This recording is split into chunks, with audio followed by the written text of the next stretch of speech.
ওই ভিডিও বানাবো হ্যাঁ। তো বন্ধুরা দেখতে পাচ্ছ তোমরা এখানে বাচ্চা কাচ্চারা খেলাধুলা চালু করে দিয়েছে। এই বাচ্চা কাচ্চা তোরা কি খেলছিস এখানে একটু বল ভাই। আমি কেন বলতে যাব? ওকে বল। তুই বল। আমার নাম মানব কর। কি খেলবি এখানে? এখানে ঝাপাঝাপি। ঝাপাঝাপি খেলবি? আচ্ছা আচ্ছা একটু। আমার নাম লজত কর। এদিকে ক্যামেরার দিকে। আমার নাম লজত কর। আজকে ওইদিকে ওইদিকে দেখো। আজকে খেলা হবে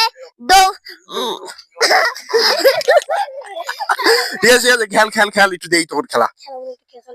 তুই কি করবি? তুই তুই তুই এই ছেলেটার নাম শুনি। পলাশ মন্ত। পলাশ মন্ত। ঠিক আছে তোরা খেল তাহলে আমি একটু খেলা দেখি। Start. Okay okay let's start. কে দড়ি তো সিধা আছে রে। দড়ি লাগা দড়ি লাগা দড়ি লাগা। বাসটা সেই ভারী রে। ইস